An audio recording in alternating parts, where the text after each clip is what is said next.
नमस्कार, आप देख रहे हैं बिहार तक और आपके साथ मैं हूं रचा शर्मा। वैसे कई कैंडिडेट्स जो इस बार टीचर्स भर्ती परीक्षा में शामिल हुए थे, उनके लिए बहुत बड़ी खुशखबरी तो है कि अब एक एक करके आपका रिजल्ट सामने आ रहा है, लेकिन कई चौंकाने वाली बात भी सामने आई, क्योंकि इस बार जो रिजल्ट सामने आया उसका कट ऑफ जो है बहुत हाई है। और ऐसे में कई सवाल उठ रहे हैं। सवाल इस बात को लेके भी उठ रहे हैं कि एग्जाम तो आपने लिया 5 दिन पहले, 5 दिन में आपने रिजल्ट भी बना लिया। दूसरा सवाल ये उठ रहा है कि कहीं इसमें बहुत गड़बड़ झाला तो नहीं है, क्यों इतनी जल्दी रिजल्ट सामने आ गया। कट ऑफ को लेकर भी ये सवाल उठ रहे हैं कि आखिर जब क्वेश्चन इतना टफ था तो कट ऑफ इतना ज्यादा कैसे हो सकता है। क्या यूपी वालों को ज्यादा मौका दे रहे हैं, बिहारियों के साथ धोखा कर रहे हैं। ये तमाम ऐसे सवाल है जो अभ्यर्थी हैं वो उठा रहे हैं। अब इस पर चर्चा करेंगे और ये जानने की कोशिश करेंगे उन तमाम शिक्षकों से जो बीपीएससी की तैयारी भी कराते हैं, उनसे समझने की कोशिश करेंगे कि जो रिजल्ट आ गया उसका तो कट ऑफ सामने है, लेकिन अब जो रिजल्ट आने वाला है, जैसे 9th और 10th के या फिर 11th 12th के जिन सब्जेक्ट्स में रिजल्ट आने वाले हैं उसका कट ऑफ क्या जाएगा। खासकर अगर हिंदी को देखा जाए तो 9th और 10th के हिंदी विषय को लेकर जो रिजल्ट सामने आया उसका कट ऑफ 88 तक गया है। आप समझिए कि जो बीपीएससी टीचर बहाली भाग 1 लिया गया था उसमें इतना हाई कट ऑफ नहीं गया था, लेकिन भाग 2 में, फेज 2 में जिस तरीके से कट ऑफ इतना हाई जा रहा है, सवाल उठ रहे हैं। इस पे ही चर्चा करेंगे। हमारे साथ कमलकांत जी मौजूद हैं, अच्छे शिक्षक हैं, इस विषय पे पूरी उनकी तन्मयता है। और अमित विक्रम जी हैं, ये भी बीपीएससी की तैयारी कराते हैं, खासकर कॉम्पिटिटिव एग्जाम की बात की जाए। सबसे पहले शुरुआत करूंगी अमित जी से। अमित जी, जिस तरीके से कट ऑफ फिलहाल अभी तक आया है सामने, उसको देखकर क्या लगता है। देखिए, कट ऑफ ज्यादा रहना इस बार हम लोगों को एक संभावना थी, क्योंकि पिछले बार बहुत सरप्राइजिंगली एक एग्जाम ले लिया गया था। यहाँ के जो अभ्यर्थी थे बिहार के खास करके, वो पहले से इस तरह की परीक्षा के लिए तैयार नहीं थे, तो सडनली एक एग्जाम उनके पास आ गया। बहुत वेल प्रिपेयर्ड नहीं थे, सिलेबस, क्वेश्चन का पैटर्न, ये सब भी कुछ क्लियर नहीं था। इस वजह से पिछली बार जो कट ऑफ गया था वो कहीं ना कहीं कम था और एक अनएक्सपेक्टेड एग्जामिनेशन होने की वजह से था। लेकिन इस बार के एग्जामिनेशन में जो अन्य राज्यों के छात्र थे वो तो तैयारी कर ही रहे थे सुपर टेट जैसी परीक्षाओं के लिए, लेकिन बिहार के भी जो छात्र थे वो इस तरह के एग्जाम के लिए प्रिपेयर्ड हो चुके थे। सिलेबस, पैटर्न, ये सब का उनको पता चल चुका था, तो पूरी तैयारी में लगे हुए थे कि अपना बेस्ट से बेस्ट दे सके। और सीटें भी इस बार कम है, अलग अलग कैटेगरी में जो विषयवार सीटें हैं वो काफी कम है, तो इस वजह से जो कट ऑफ है बहुत हाई गया है। और जो आप कह रही थी कि हिंदी में 9-10 में 88 गया है, 6-8 में 87 गया है, ये तो कम है। अभी जो सामाजिक विज्ञान का कट ऑफ आएगा इसके और ज्यादा जाने की उम्मीद है, क्योंकि अभ्यर्थी बहुत दिनों से बहाली का वेट कर रहे थे और परीक्षा के लिए भी अब उनको तैयारी करने का पर्याप्त समय मिल गया, पैटर्न पता चल गया, सिलेबस पता चल गया, ये सारी बातें पता चल चुकी हैं। तो अब तो कंपटीशन बहुत टफ होगा ही। जी कमलकांत जी, आपकी टिप्पणी भी इस पे जानना चाहूंगी। कट ऑफ हाई जाने के कारण क्या हो सकते हैं और इसका असर क्या हो सकता है।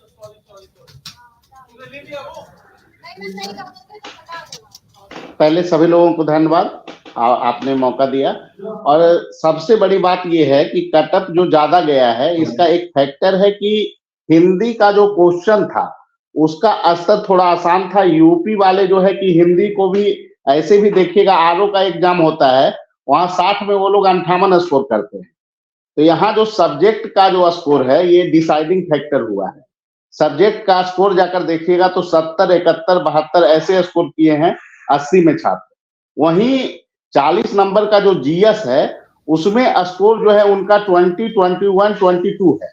तो कट ऑफ जो है एक तरह से देखा जाए तो ज्यादा है, लेकिन इसका एक कारण ये भी है कि अभी जो कट ऑफ प्रिडिक्ट करने वाले लोग हैं, उर्दू जो पढ़े भी नहीं है वो भी कट ऑफ का आकलन कर देते हैं कि कट ऑफ क्या जाएगा। संस्कृत पढ़े भी नहीं है, संस्कृत का आकलन कर देते हैं। तो विषय जो आसान विषय है तो उसमें कट ऑफ जब 80 में स्कोर ही 70 लोग कर दे रहे हैं, तो जीएस में तो वो 40 में तो कर ही देंगे 20 आसानी से। तो कट ऑफ इसी कारण ऊपर गया है। कट ऑफ के संदर्भ में जो भ्रांतियां फैल रही है उसमें एक बात और भी है कि एसएसटी के स्टूडेंट डरे हुए हैं, लेकिन मैं आपको बता दूं कि एसएसटी में कोई चौंकाने वाला कट ऑफ नहीं जाने जा रहा है। 80 से 82 ही कट ऑफ रहेगी। मार्केट में जो हवा बना दिया गया है उसका एक बड़ा कारण है कि देखिए 80 नंबर में जब 70 नंबर स्कोर हो जाएगा, जबकि जीएस का दायरा काफी व्यापक है। हिस्ट्री में देखिएगा तो वर्ल्ड हिस्ट्री से भी क्वेश्चन है, डी विकल्प में काफी कंफ्यूजन होता है लोगों को, और वहीं देखिएगा ज्योग्राफी का भी पेपर काफी पेचीदा था, और पॉलिटी के जो क्वेश्चन है उसमें कई क्वेश्चन डाउटफुल है। टीचर लोग भी बैठेंगे तो उनसे 30 क्वेश्चन नहीं बनेगा 40 में। तो यहाँ पर जो लड़के सशंकित हैं कि एसएसटी को में कटअप क्या हो जाएगा 86, 87, ऐसा कुछ भी होने नहीं जा रहा है। 80 से 82 मैक्सिमम कटअप रह सकता है। हिंदी को लेके आपका क्या प्रेडिक्शन है, अगर हिंदी की बात की जाए 11th-12th के लिए? तो हिंदी का सबसे बड़ा कारण है कि जब यूपी के लोग जब आएंगे, जो पीजीटी में खुद जो है कि वो लोग स्कोर करते हैं 120 में, उन लोग 110, 11 स्कोर करने वाले लोग। आरओ के पेपर अगर देखिएगा तो 60 नंबर में वो लोग 57-58 स्कोर करते हैं। तो मैं तो जान रहा हूं कि 40% जो है, जो रिजल्ट है जनरल का, उसमें लगभग 90 से 95% यूपी वाले हों। निश्चित रूप से बिहार के छात्र उन प्रतिस्पर्धा में जहां आपको हिंदी का प्रतिस्पर्धा है, यूपी वाले के सामने नहीं टिके, और यही कारण है कि कैटेगरी में जो गैप है वो बढ़ा है, वो 7 नंबर 8 नंबर का गैप जितना बोला उतना काट निकाल लो लैंग्वेज पेपर में। आप मैं उसका काउंट कर देता हूँ। जी अमित विक्रम जी, हमने ये भी देखा कि जैसे ही रिजल्ट बनाने की बारी आई एग्जाम के जस्ट बाद, ये बीपीएससी की तरफ से अनाउंस कर दिया जाता है अतुल प्रसाद की तरफ से कि इस बार जो पार्ट 1 है, मतलब जो क्वालिफाइंग रखा गया था उसको हटा दिया जाता है। इससे पहले ये जब एग्जाम लिया गया था, भाग 1 की मैं बात कर रही हूँ, उस समय ये जो पार्ट 1 का था क्वालिफाइंग जो मार्क्स के लिए लिया गया था एग्जाम, कहीं ना कहीं उसमें पास और फेल बहुत ज्यादा डिपेंडेंसी थी उस समय। भाग 1 की बात करें, फेज 2 में उसको क्यों हटाया गया, इसके पीछे का मकसद क्या है? देखिए, हटाने को लेकर के जो आयोग का अपना जवाब है वो अपनी जगह है, और जो अभ्यर्थियों के मन में आशंकाएं हैं वो अपनी जगह है। लेकिन मेरा ये मानना है कि वो क्वालिफाइंग हटाने से भी 1 या 2 नंबर से ज्यादा कट ऑफ में अंतर नहीं आता। अगर वो क्वालिफाइंग, जैसे मान लीजिए कोई हिंदी विषय का अभ्यर्थी है और हिंदी विषय में ही वो लैंग्वेज पेपर भी देता, और इधर वो 80 ला रहा है, तो ऐसा नहीं कि उधर 30 में वो 9 नंबर नहीं ला पाता, वो लाता ही लाता। तो चूंकि क्वालिफाइंग इन नेचर था, बहुत कम मार्क्स थे, 9 नंबर लाना तो बहुत आसान सी बात थी, जहां पर कि माइनस मार्किंग में नहीं होता है, तो कट ऑफ में उससे बहुत ज्यादा अंतर नहीं होता। और लोगों के मन में तरह तरह की आशंकाएं हैं, विभाग का, आयोग का एक अपना जवाब है, वो सब अपनी जगह, उसके कानूनी पहलू भी कुछ हो सकते हैं। कई सारे अभ्यर्थी मैं जान रहा हूं जो इस तैयारी में है कि क्वालिफाइंग मार्क्स जो लाना था उसको, क्राइटेरिया को हटाने को लेकर के वो हाईकोर्ट भी जाने वाले, वो अपनी जगह सही है, उनका जो कानूनी तर्क वितर्क है वो बात की बात है, बट कट ऑफ पे उसका बहुत ज्यादा असर नहीं है। मुझे नहीं लगता है कि जो लोग 80 नंबर ला रहे हैं, 70 नंबर ला रहे हैं अपने मेंस पेपर में, मतलब जो जिनके आधार पर मेरिट बन रहा है उस पेपर में, वो क्वालिफाइंग पेपर जो लैंग्वेज का था वो पास नहीं कर पाते। ये तर्क बहुत ज्यादा स्ट्रॉन्ग नहीं है कि 9 नंबर नहीं ला पाते उधर, लेकिन इधर 70 नंबर ले। तो कानूनी पहलू जो भी हो, उसका आगे चल के जो लोग कोर्ट जाना चाहते हैं कोर्ट जाएं, उस पर जो लीगल एक्शन लेना चाहते हैं वो लें। लीगल वैलिडिटी पे मैं प्रश्न नहीं करूंगा, वो कोर्ट निर्णय लेगी, लेकिन हाँ, कट ऑफ पर उसका कोई बड़ा असर नहीं है। और आने वाले भी सामाजिक विज्ञान में भी अगर कोई व्यक्ति, कोई लड़का ऐसा है जो सामाजिक विज्ञान में 70-80 नंबर ला रहा है, और हम ये कहें कि वो हिंदी में 30 नंबर नहीं ला पाता, तो मुझे ये बहुत हद तक अच्छी बात नहीं लग रही, सही बात नहीं लग रही है। वो 9 नंबर तो ले ही आता, रेयरली वैसा कोई होता। और खास करके उर्दू और बांग्ला को लेकर के जो विवाद हुआ कि कहीं कहीं पे क्वेश्चन नहीं पहुंचा, कहीं पर देरी से पहुंचा, या क्वेश्चन ही नहीं था उसका, तो उस वजह से ये जो है हटाया गया है।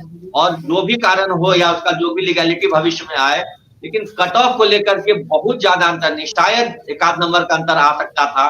कुछ ऐसे गिने चुने अभ्यर्थी होते जो 80 नंबर और 87 नंबर 88 नंबर ला रहे हैं, लेकिन 9 नंबर नहीं ला पाते। हिंदी विषय में तो खैर ऐसा कोई सवाल ही नहीं उठता है, लेकिन अन्य जो सब्जेक्ट हैं जिनका रिजल्ट आ रहा है उसमें ऐसा 1-2% मैम जी।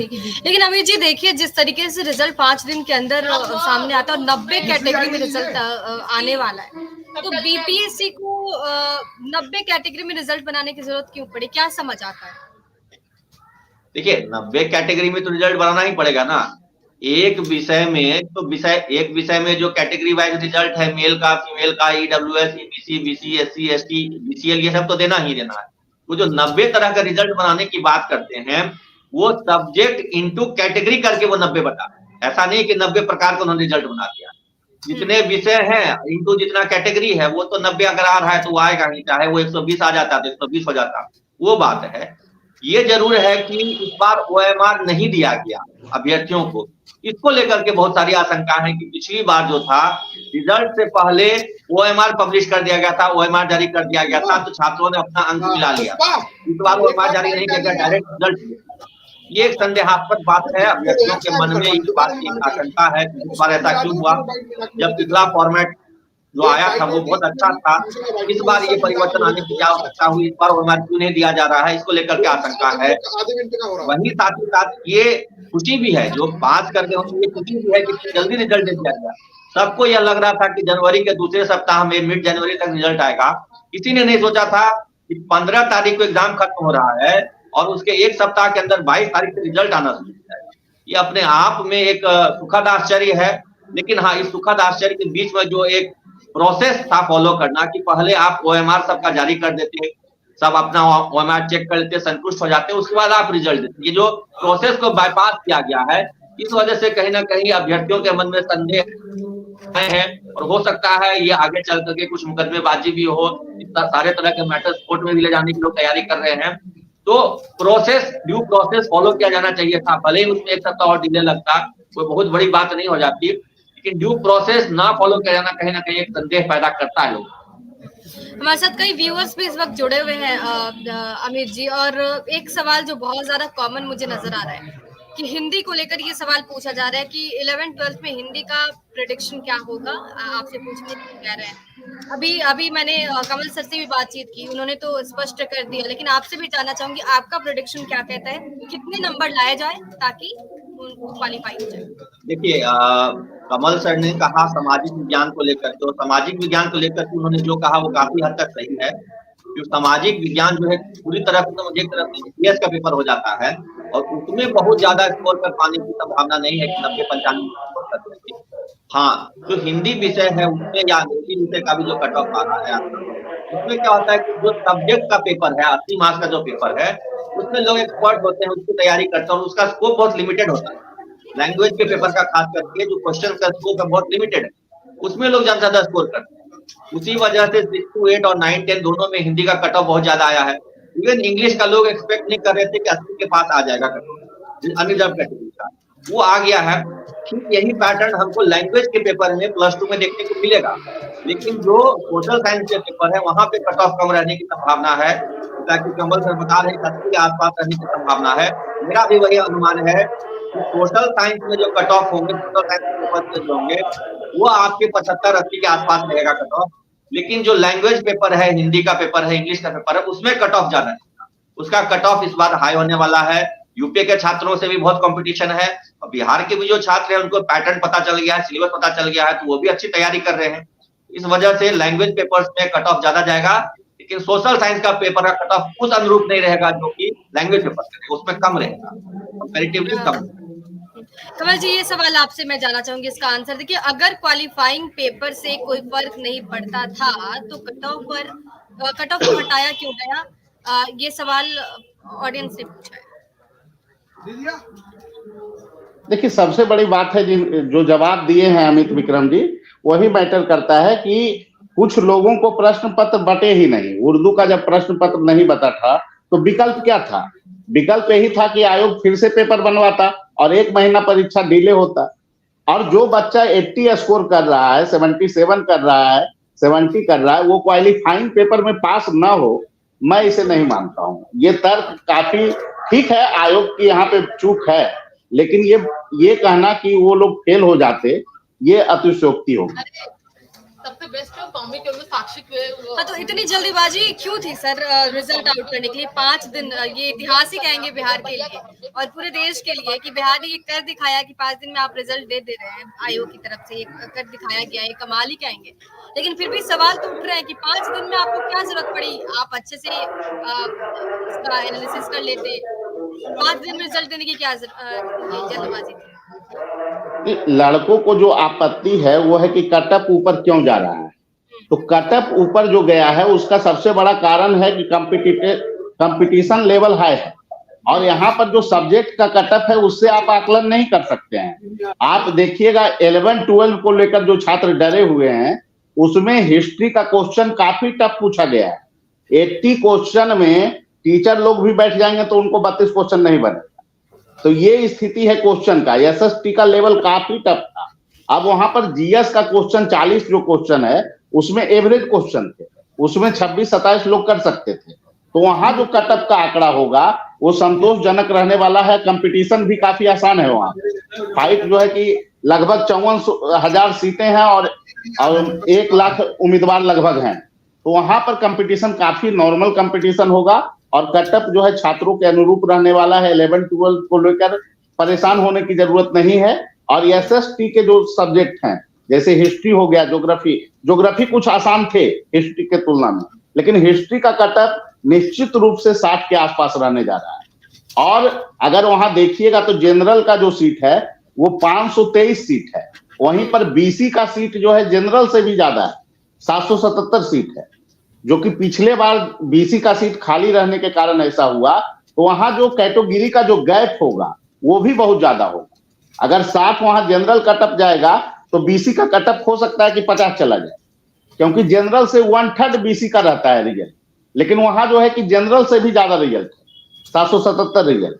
ईबीसी का देखिएगा तो 1000 रिजल्ट है और एससी में 1100 रिजल्ट उनको देना है। तो एससी में तो लड़के ही नहीं मिलेंगे, या स्टेट पास ही लड़के मात्र 643 हैं और 1100 उनको चाहिए, तो वो मिलेंगे कहां से। ईबीसी का भी आपको जो कटअप लेवल है हिस्ट्री में वही रहने जा रहा है, क्योंकि 3000 मात्र उम्मीदवार हैं और इतने टफ क्वेश्चन में क्वालिफाई भी बहुत सारे लोग नहीं कर पाएंगे।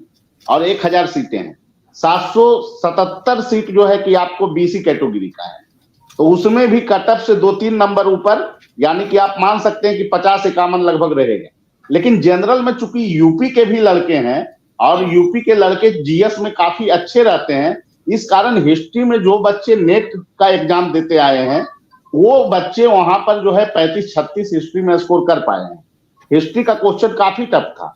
लेकिन हो क्या रहा है कि बहुत सारे लोग अपने आप को विशेषज्ञ बनाकर कटअप पर डेली वीडियो डाल रहे हैं और छात्र इसके कारण काफी परेशान हैं। हर दिन कोई आता है और हर विषय का कटअप बनाकर चला जाता है। अब उर्दू का कटअप बनाने की क्या आवश्यकता थी जब आप जानते ही नहीं है उर्दू। संस्कृत का कटअप आप क्यों बता रहे थे?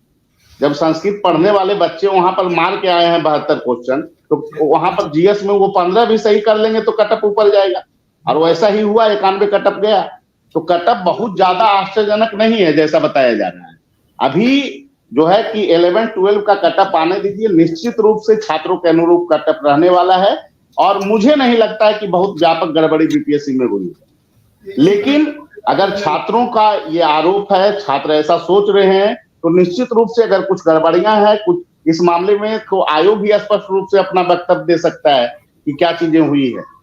लेकिन जहां तक लूप होल का सवाल है कि क्यों आयोग ने इतना जल्दीबाजी दिखाया, तो निश्चित रूप से आयोग को इसका पक्ष अपना देना चाहिए और उन्होंने दिया भी है कि हमें समय ज्यादा लग जाता है। अब इस मैटर को कोर्ट में छात्र ले जाएंगे तो क्या होगा क्या नहीं होगा, इस पर तो हाई कोर्ट को ही टिप्पणी करने का अधिकार है। जी बिल्कुल। अमित जी, अभी कमल जी बता रहे थे कि यूपी वालों की जो वो पीजीटी की तैयारी करते हैं, ऐसे में उनके लिए काफी आसान था कि यहाँ पर आके वो जॉब ले। तो ऐसे में आपको नहीं लगता कि मतलब आप समझिए कि एग्जाम हेल्ड कराया जा रहा है बिहार में ताकि बिहारी बच्चे उसमें ज्यादा से ज्यादा आ पाए, बिहार के लोगों को यहाँ पर एम्प्लॉयमेंट मिल पाए, लेकिन यूपी वाले तो यहाँ पे हक मारी कर ले रहे।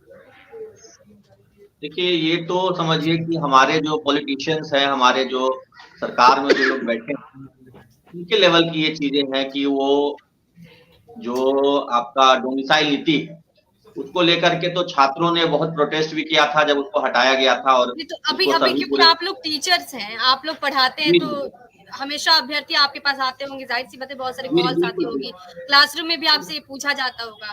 तो मतलब क्या चल रहा है अभी, छात्रों के मन में क्या सवाल है? क्योंकि कहीं ना कहीं ये इन्फीरियरिटी तो है ही, डर तो है कि मेरी जो सीट होनी चाहिए वहां पर कोई और आके जॉब ले लेता है। देखिए, मैं इस बारे में बहुत स्पष्ट कह रहा हूँ कि डोमिसाइल को लेकर के आंदोलन भी हुआ। डोमिसाइल नीति जब हटाई गई थी उसको लेकर के छात्रों ने प्रोटेस्ट भी किया, लेकिन दुखद बात है कि उस प्रोटेस्ट में छात्रों की जो भागीदारी थी वो संतोषजनक नहीं थी। आज लाखों की संख्या में नौकरियां बढ़ रही हैं, 8 लाख लड़के फॉर्म भर रहे हैं, लेकिन प्रोटेस्ट जब हुआ था डोमिसाइल नीति को लेकर के, डोमिसाइल नीति बनाए रखने की, लागू किए रखने को लेकर के, तो 400-500 छात्र भी नहीं आए थे। मैंने तो वो प्रोटेस्ट भी देखा था छात्रों का। तो अब अगर छात्र कुछ चाहते हैं कि कोई नीति बने या कोई नीति लागू रहे, उसके लिए उनको संघर्ष करना चाहिए। तो संघर्ष वो करेंगे नहीं, सिर्फ घर में बैठे सोशल मीडिया पर ट्वीट करेंगे, कमेंट करेंगे, व्हाट्सएप पे लिखेंगे कि ये नीति होनी चाहिए, वो होना चाहिए। आपके चैनल का जो लाइव स्ट्रीमिंग होगा उसमें कमेंट करेंगे कि डोमिसाइल नीति हट गई, हमारा हकमारी हो गई। जब आपकी हकमारी हो रही थी, आप उस वक्त क्या कर रहे थे? आप अपने घरों में बैठे थे। आप अपने घरों में बैठे रहे तो हुक्मरानों ने अपनी सुविधा के अनुसार नियम बनाए, डोमिसाइल नीति हटा दी, और जब हटा दी तब आपको मानना पड़ेगा, उसके अनुरूप आपको तैयारी करनी पड़ेगी। अब आप ये नहीं कर सकते कि भाई डोमिसाइल नीति हट गई इसलिए हमारी नौकरी नहीं हुई। जब हट रही थी उसी वक्त आपको ये बात बोलना चाहिए था, उसी वक्त सड़कों पर उतरना चाहिए था, विरोध प्रदर्शन करना चाहिए था। बहुत सारे राज्यों में छात्रों के विरोध प्रदर्शन में सरकार को बैकफुट हो जाना पड़ा है कई बार। लेकिन यहाँ के छात्र जो है ये सोचे कि इतनी सारी नौकरियां आ रही है, हम क्यों जाए आंदोलन में, हम क्यों जाए, तो सिर्फ जनरल का सीट जाएगा, ओबीसी का नहीं जाएगा। जबकि आप देखिए ईडब्ल्यूएस से ज्यादा कट ऑफ बीसी कैटेगरी का जा रहा है यहाँ पर। तो हकमारी ऐसा नहीं है जनरल कैटेगरी वालों की, कैटेगरी की भी हुई है। लेकिन यहाँ के छात्रों ने संघर्ष का रास्ता नहीं चुना, डोमिसाइल के मुद्दे पे सही ढंग से एक लंबा संघर्ष नहीं किया, जिस वजह से डोमिसाइल हट गया और सबके लिए ओपन कर दिया गया, सबके लिए दरवाजे खुल गए। और जब दरवाजे जब खुल गए हैं, नौकरियां दूसरे राज्य को देंगे नहीं, अब रोने से कोई फायदा नहीं है। जो हो गया सो हो गया।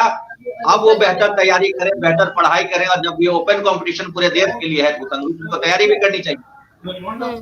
ब्रिज का ही तो बोला तो कि मैं नहीं, तो आपको क्या लगता है कि इस बार भी सीटें खाली रह जाएंगी क्या? देखिए सीटें जो खाली रही थी पिछली बार, वो हाई स्कूल में ज्यादा सीटें खाली रही थी। वहाँ कारण ये था कि एस्टेट बहुत सालों से नहीं हुआ था, 2019 के बाद एस्टेट नहीं होता, और कुछ विषयों के तो एस्टेट ऐसे भूगोल वगैरह विषय थे, उसका एस्टेट तो 2011 के बाद नहीं हुआ था, इस वजह से सीट खाली थी। तो इस बार तो सबका एस्टेट हो गया है, तो इस बार हाई स्कूल प्लस 2 में सीट खाली रहने की संभावना बहुत कम है, और 6 to 8 में भी बहुत कम है संभावना। अगर कुछ सीटें खाली रहेंगी भी तो वो कैटेगरी में, जो कि एससी कैटेगरी की फीमेल सीटें हैं, या मेल कैटेगरी सीट होती है, वहां खाली रहने की संभावना है। बाकी आमतौर पर मुझे नहीं लग रहा कि 10% से ज्यादा सीट इस बार खाली बचे। 10% सीट खाली बच जाए वही बहुत है। और वो भी मैं बता रहा हूँ आपको, एससी एसटी और ईबीसी की महिला कैटेगरी की जो सीटें हैं, फीमेल कैटेगरी सीटें वहां खाली सकती हैं। विशेष करके एसटी और एससी दो कैटेगरी में महिलाओं को सीट खाली, यहाँ रिजर्वेशन दिया गया महिलाओं को अलग से, उनकी सीटें खाली रह जाती हैं।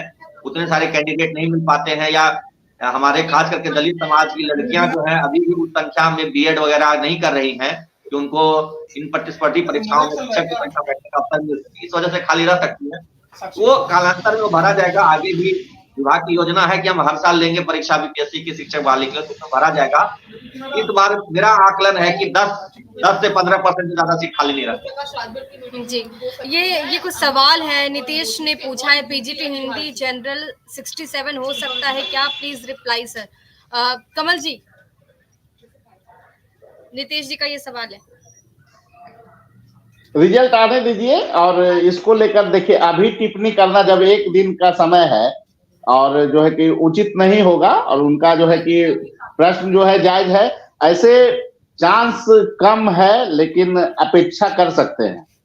अब उसमें देखिए सबसे बड़ी बात है कि जनरल में आप हैं, तो कॉमन सेंस है कि जनरल में तो यूपी वाले भी हैं, तो उनसे आप टक्कर दे पाइएगा तभी वहां सिलेक्शन संभव है। कैटेगरी में रहते तो चांस बन सकता था। ये दूसरा सवाल अभिषेक ने पूछा है, क्या नियोजित को अलग से 10 मार्क्स दिया गया है? नहीं, ऐसा कोई प्रोविजन नहीं है, ऐसा कोई प्रोविजन नहीं है। और इसमें जो है कि आपको कुछ जो पद हैं जो कल्याण विभाग के हैं, उसमें वर्ष के आधार पर 5-5 मार्क्स दिए गए। उसके लिए जरूरी था कि वो जो है कि कल्याण पहले से ही बीसी ईबीसी कल्याण विभाग के पद पे जो शिक्षक बने हुए थे उनको लाभ मिला उन्हीं पद के लिए।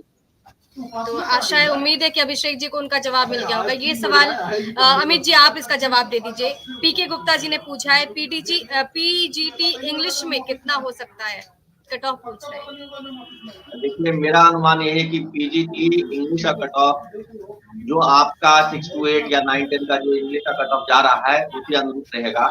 इन्होंने कैटेगरी वाइज पूछा है ईबीसी का, तो ईबीसी का अनुमान लगाना थोड़ा कठिन है, लेकिन ये जानिए कि 65 से 70 के बीच ईबीसी मेल अगर है तो उस बीच में उम्मीद कर सकते हैं 65 तक में हो जाना चाहिए, क्योंकि overall cut off unreserved category में मेरा आकलन है कि 80 प्लस ही रहेगा, 80 से नीचे नहीं रहेगा। तो ईबीसी कैटेगरी में 65 के आसपास रहने की संभावना। ठीक है, एक और सवाल ये मनोज जी ने पूछा है, रिजर्वेशन में यूपी वाले लोग फर्जी जाति आवासीय बनवा लिए हैं और रिजर्वेशन कैटेगरी में सब लोग आ गए हैं। देखिए, ये फिर से एक विवादास्पद सवाल है और ये राजनीतिक विषय है कि अगर इस तरह से फर्जी कागज बने हैं, आवासीय बने हैं, तो इस तरह का सबूत लेकर के जो अभ्यर्थी है हमारे, वो इस तरह की बात कह रहे हैं, अगर इस बात का उनके पास कोई सबूत है तो सबूत को लेकर के उनको आयोग में आपत्ति दर्ज करनी चाहिए। आयोग भी नहीं सुने तो इस बात को लेकर के उनको कोर्ट जाना चाहिए। अगर सबूत है फर्जी आवासीय बने हैं, फर्जी जातीय प्रमाण पत्र बने हैं, तो सबूतों को लेकर के वो कोर्ट जाए, कोर्ट से खारिज कराएं और पूरी जांच बैठा दें। आज भी 2015 तक जो बहाल शिक्षक है उन पर निगरानी की जांच चल रही है ना, वो भी तो किसी हाई कोर्ट में एक केस किया गया था रंजीत पंडित जी के द्वारा, उसी केस के आलोक में जांच चल रही है, एसआईटी बनी है निगरानी की। इनके पास भी अगर इस तरह का सबूत है तो ये हाई कोर्ट जाए, जांच कमेटी बनवा लें, एसआईटी बनवा लें और एसआईटी जांच करे कि फर्जी प्रमाण पत्र पर लोग आए कि नहीं आए। लेकिन इस तरीके से जब हमारे पास हम लोग इस पर कोई टिप्पणी नहीं कर सकते हैं कि फर्जी सर्टिफिकेट लेकर आए हैं। चुनाव लड़ने को लेकर उनके पास सबूत है तो कोर्ट को नहीं जाना। वो उसका पॉलिटिकल, उससे कुछ वो नहीं है हमारा। बिल्कुल, तो बहुत शुक्रिया आप दोनों मेहमानों का हमारे साथ जुड़ने के लिए और कट ऑफ पे अपनी ईमानदारी के साथ अपनी बात रखने के लिए। हालांकि एक बार फिर से गुजारिश उन सभी शिक्षक अभ्यर्थियों से है कि आप बिल्कुल परेशान मत होइए। अगर आपने अच्छे से पढ़ाई करी है, एग्जाम दिया है, तो आप जरूर क्वालिफाई होंगे। बाकी बार बार रिजल्ट्स एग्जाम्स आएंगे, इस बार नहीं हुआ तो क्या है, अगली बार फिर से एग्जाम देना है और एक बार फिर से किस्मत आजमाना है। बहुत शुक्रिया आप दोनों मेहमानों का हमारे साथ जुड़ने के लिए।